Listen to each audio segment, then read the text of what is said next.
ہماری کتنی ہی خواہشات میں ہماری ہلاکت کا سامان ہوتا ہے، اس لیے قدرت انہیں پورا نہیں کرتی، اور ہم سمجھتے ہیں کہ ہماری دعائیں قبول نہیں ہوتیں۔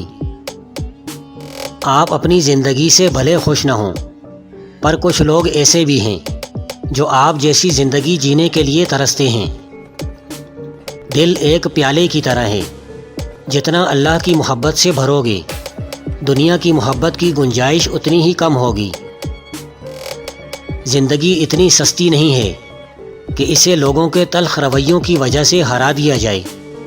مسکرائیں کہ یہ زندگی صرف اس رب کی امانت ہے جس نے اس کائنات کی کسی شے کو بیکار نہیں بنایا۔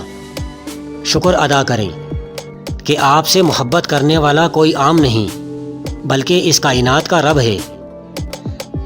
تم کسی کا کچھ مت بگاڑو، اللہ تمہارا کچھ بگڑنے نہیں دے گا۔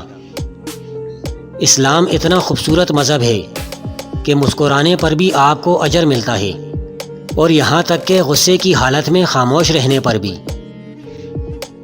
گھبراؤ نہیں، یہ مشکل وقت عنقریب گزر جائے گا۔ جب آپ یقین رکھو گے نا اللہ پر، تو اللہ تمہارے لیے کافی ہو جائے گا۔ نظر انداز کر دو وہ سارے وسوسے جو تمہارے دلوں کو بے چین کرتے ہیں۔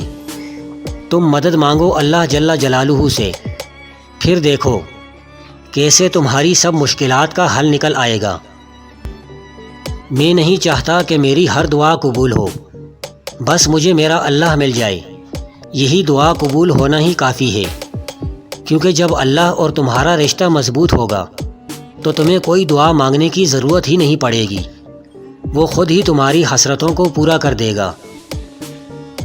جو کسی کا برا نہیں چاہتے ان کے ساتھ کوئی برا نہیں کر سکتا، یہ میرے رب کا وعدہ ہے۔ جس دعا نے تمہیں تہجد کی لگن لگا دی، کیسے ممکن ہے کہ وہ دعا رد ہو جائے؟ قرآن پاک کی خوبصورتی یہ ہے کہ آپ اس کے پیغام کو بدل نہیں سکتے، ہاں مگر وہ آپ کو بدل سکتا ہے۔ تم کیوں زندگی کی مشکلات پر غم کرتے ہو؟ کیا تمہیں علم نہیں کہ خدا اپنے پسندیدہ لوگوں کو ہی آزماتا ہے؟